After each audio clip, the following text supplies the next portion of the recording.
Laura, thank you so much for this interview. Thank you for your time. As you ლორა, know, მადლობა Georgian ინტერვიუსთვის და თქვენი დროისთვის. როგორც იცით, გასულ კვირას საქართველოს პარლამენტმა რამდენიმე ცვლილებასა და ინიციატივას უყარა კენჭი, მათ შორისაა უცხოეთის აგენტების რეგისტრაციის აქტი.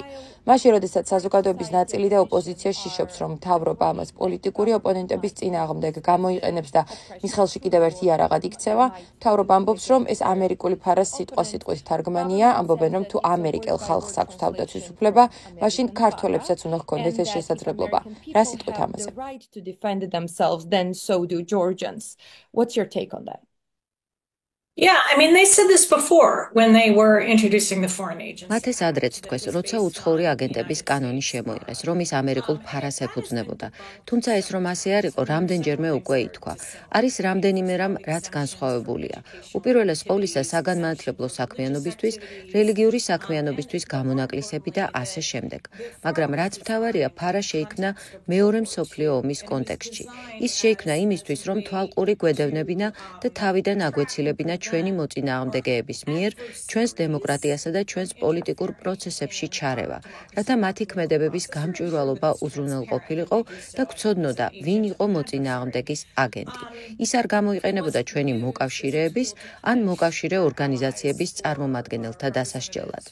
ასე რომ, როდესაც ქართული ოცნება ამ ტერმინებით საუბრობს, დე-ფაქტოდ ამბობს, რომ ისეთი ქვეყნები, რომლებიც მხარს უჭერენ ქართულ სამოქალაქო საზოგადოებას, რომლებიც ძირითადად ევროკავშირის და ნატოს ქვეყნებია, როგორიცაა შეერთებული შტატები, ისინი როგორღაც საქართველოს მოწინააღმდეგეები არიან, რომ ისინი უცხო მთავრობის ინტერესებს ატარებენ. კარგად ვიცით, რომ საქართველოში სამოქალაქო საზოგადოების ან დამოუკიდებელი მედიის დაფინანსება არ ემსახურება უცხო ხელისუფლების ინტერესებს. ის რომელიმე კონკრეტული მთავრობის ინტერესებს არ ემსახურება. ის მხარს უჭერს დემოკრატიასა და სწორ მმართველობას, საზოგადოებრივ ჯანდაცვას, განათლებასა და სხვა მსგავს სფეროებს. ასე რომ ეს უკვე ქართული ოცნების მხრიდან ხშირად გამოყენებული მოძველებული ნარატივია. Democracy and good governance and public health and education and other things in the country. So this is just an old trope that Georgian Dream has said many times before. Another initiative Parliament voted for is კიდევ ერთი, რასაც საქართველოს პარლამენტმა კენჭი უყარა, სისხლის სამართლის კოდექსში სამშობლოს ღალატის მუხლის დაბრუნებაა. საინტერესო აქ ისაა, რომ ის, რაც სამშობლოს ღალატად შეიძლება ჩაითვალოს, ის მუხლები უკვე ისედაც დასჯადია საქართველოს კანონმდებლობით. როგორ ფიქრობთ, რატომ დასჭირდა საქართველოს მთავრობას, რომ ეს კონკრეტული მუხლი დაებრუნებინა? So why do you think that Georgian government needed to bring this particular article back?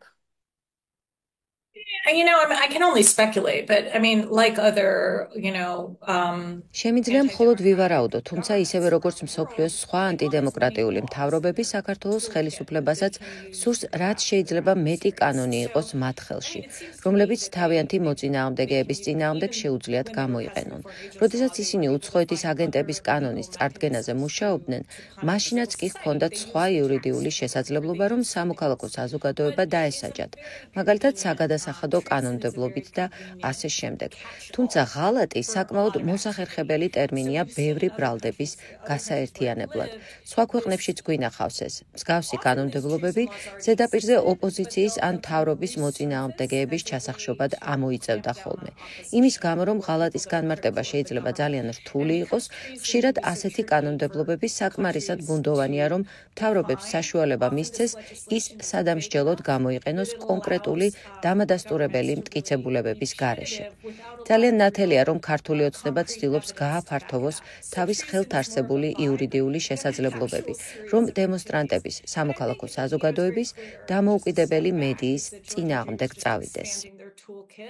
Of legal tools that they can use to go after protesters, to go after civil society, to go after watchdogs, and importantly, to go after independent media.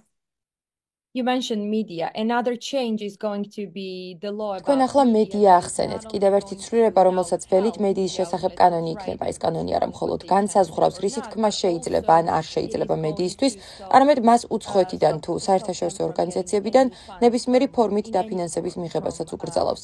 თვლით თუ არა, რომ ეს ხელისუფლების მხრიდან დამოუკიდებელი მედიის გაჩუმების კიდევ ერთი გზაა და როგორ გესახებათ ამ პირობებში მომავალი პერსპექტივა? trying to silence independent media and what could be the perspectives of going forward? I'm really worried about that. Of course, I agree. I think it's obvious. ამაზე ნამდვილად ძალიან ვღელავ და რა თქმა უნდა ვეთანხმები, რომ ხელისუფლება თავისუფალ მედიას ზღუდავს. Ვფიქრობ ნათელია, რომ ესაა თავისუფალ დამოუკიდებელ მედიაზე თავდასხმა. ქართულმა ოცნებამ ძალიან ეფექტურად ჩაიგდო სახელმწიფო ხელში. მათ ყავთ საკუთარი პრეზიდენტი და პარლამენტი, რომლებიც ჩემი აზრით არალეგიტიმურია. ძალაუფლების აბსოლუტურად ყველა შრე საკანონმდებლო ხელისუფლების ჩათვლით მათ ხელშია.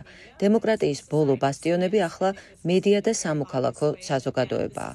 ეს უკვე კარგად ცნობილი სცენარია და ის გვინახავს მაგალითად უნგრეთში, რომ აღარაფერი ვთქვათ პუტინზე, რომელმაც რუსეთში რამდენიმე ისეთი კანონი დააინიცირა, რაც ძალიან ჰგავს იმას, რაც საქართველოში ხდება.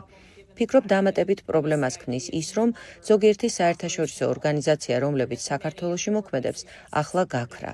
ასე რომ ვფიქრობ სამომავლოდ საკმაოდ დიდი გამოწვევა იქნება არა მარტო კანონმდებლობა, რომელიც საგარეო დაფინანსებას გრძალავს, არამედ ისიც, რომ ქვეყანაში, რომელიც მდიდარი არაა, როგორ უნდა მივიდნენ მედიები ადგილობრივ დონორებთან, როგორ შეიძლება საზოგადოებრივი სუბსიდირების ორგანიზება მოხდეს და ასე შემდეგ. ვფიქრობ, ბევრ მედია საშუალებას და ჟურნალისტს დაფინანსების ადგილობრივად მონახვა მოუწევს და ეს საკმაოდ რთული საქმე იქნება. So I think different media outlets and different journalists are going to have to really look locally to try to find support, and that will be challenging. While discussing possible changes in the law, მაშინ, როდესაც პარლამენტში ცვლილებებს განიხილავდნენ, ყოფილმა სახალხო დამცველმა და ახლანდელმა პარლამენტის წევრმა სოზარ სუბარმა თქვა, რომ შესაძლოა საჭირო გახდეს სოციალური ქსელების დარეგულირებაც. როდესაც სოციალური ქსელის კონტროლზე ფიქრობთ, რომელი ქვეყნები გახსენდებათ და არის თუ არა ეს თქვენთვის მინიშნება იმის შესახებ, რომ შესაძლოა საქართველოს ხელისუფლება ამ რეგულაციებში კიდევ უფრო შორს წავიდეს. When thinking of regulating social platforms, what countries do come to your mind, and do you think that this might be thinking of taking restrictive regulations even further? Regulating social media is going to be difficult for Georgian Dream. I mean, we have of course ქართული ოცნებისთვის სოციალური მედიის გაკონტროლება რთული იქნება. რა თქმა უნდა, ასეთი რამ გვინახავს სხვა ქვეყნებში, მაგალითად ჩინეთში. მაგრამ პრობლემა ისაა, რომ უბრალოდ კონკრეტული საიტის დახურვა გამოსავალი არაა. ერთადერთი ეფექტური გზა აბსოლუტურად ყველაფრის დახურვა იქნებოდა. თუმცა ვფიქრობ ძალიან უცნაურია, რადგან ეს ქართული ოცნების ინტერესებში არ უნდა შედიოდეს. ისინი სოციალურ მედიას ძალიან ეფექტურად იყენებენ საკუთარი კამპანიის, საკუთარი პროპაგანდის გასავრცელებლად. მათ რა თქმა უნდა შეუძლიათ სცადონ ინტერნეტ სივრცის გაკონტროლება, მაგრამ არ მგონია ეს ეფექტიანი იყოს. ძალიან ეფექტიანი აკრძალვის შემთხვევაშიც ნარატივები მაინც ვრცელდება. ევროკავშირში რუსული Russia Today აკრძალულია და მაგალითად საფრანგეთში მას ვერ უყურებენ, თუმცა ამას რუსული პროპაგანდის გავრცელება არ შეუწყვეტია. მან უბრალოდ ახალი გზები მონახა. თავისუფალი სიტყვის შეჩერების მიდგომა კი უფრო რთული რამაა და მათ ამის გაკეთება გაუჭირდებათ. As you know, Baltic countries imposed. როგორც იცით, ბალტიის ქვეყნებმა გასულ კვირას ქართველ მაღალჩინოსნებს დამატებითი სანქციები დაუწესეს. არსებობს ინფორმაცია, რომ შეიძლება კიდევ მეტი სანქციაც მოდიოდეს ევროკავშირისგან, თუმცა იტყოდით, რომ ეს სანქციები ეფექტიანია. ხელისუფლების ნარატივსა და ქმედებებში არაფერი შეცვლილა. ქუჩის პროტესტიც კვლავ გრძელდება და მისი მთავარი მიზნები, ხელახალი არჩევნები და პოლიტპატიმრების გათავისუფლება კვლავ მიუღწეველია. Objective of this protest, which is new elections and release of political prisoners, is still there, is still on the agenda, right? Yeah, I mean, I think we've done, I mean, the United States has დიახ, ჩვენ ამერიკამ სანქციები დავუწესეთ ივანიშვილს. საუბარია ფინანსურ სანქციებზე, სავიზო შეზღუდვებზე და იგივე გააკეთა რამდენიმე ევროპულმა ქვეყანამაც. თუმცა მიჩნდება განცდა, რომ ქართული ოცნება საკმაოდ მყარად დგას. როგორც თქვენ თქვით, ჯერ არ გვინახავს, რომ ამ სანქციებს მათ გათვლებში რაიმე მნიშვნელოვნად შეეცვალა. შესაძლოა მეტმა ფინანსურმა სანქციამ იმოქმედოს, თუ კი მეტი ევროპული ქვეყანა დათანხმდება ამას. ბევრ ქვეყანაზეა მკაცრი სასანქციო რეჟიმები დაწესებული, მაგრამ ისინი ყოველთვის არ მუშაობს. ამის მაგალითია ვენესუელა. მინდა რომ სანქციებმა იმუშაოს, მაგრამ ხანდახან თავრობის განზრახვა ძალიან ძლიერია. რაც შეეხება პროტესტს, ვფიქრობ ახლა ჩიხში ვართ. მომიტინგეები ძალიან ძლიერები და მტკიცეები არიან, მაგრამ რეჟიმიც მტკიცე და გამძლე გამოდგა. ცოტა ხნის წინ სტატიაც დავწერე იმაზე, რომ დიდი და წარმატებული პროტესტები ხანდახან ფოკუსირდება უფრო ფართო თემებზე და არა არჩევნებზე ან სხვა პოლიტიკურ საკითხებზე. საკითხებზე. მათ ხშირად უწევთ, ასე ვთქვათ, ხიდის გადაკვეთა და უფრო ყოველდღიურ თემებზე ფოკუსირება, მაგალითად, ეკონომიკაზე, კორუფციაზე, რათა უფრო მასობრივი მხარდაჭერა მიიღონ.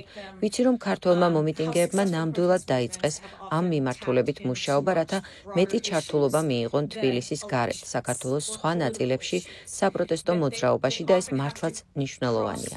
ასევე ის, რაც სხვა ქვეყნებში გვინახავს და ეფექტიანი იყო რეჟიმზე ზეწოლისთვის, ესაა მასობრივი გაფიცვა, ქვეყნის ერთგვარად დახურვა, სამსახურში წასვლაზე უარის თქმა, განსაკუთრებით კი საჯარო სექტორში. თქვათ ავტობუსების მძღოლების, დამსუფთავებლების მიერ სამსახურში მისვლაზე უარის თქმა. თუმცა ასეთი მასშტაბური ნამდვილი ეროვნული გაფიცვის მობილიზება ძალიან რთულია, რადგან ამ დროს ამ ადამიანების ცხოვრება დევს სასწორზე და ამის გაწირვა ძალიან ძნელია. დრო გვაჩვენებს, გადაიზრდება თუ არა საქართველოში პროტესტი უფრო ფართო საჯარო მოვლენად და შეიძლება ამის შემდეგ რეჟიმზე საკმარისი ზეწოლა მოხდეს. თუმცა ამის ახლა განჭვრეტა საკმაოდ რთულია. Particularly in the public servants, refusing to show up at the office, bus drivers refusing to drive buses, garbage collectors refusing to collect garbage.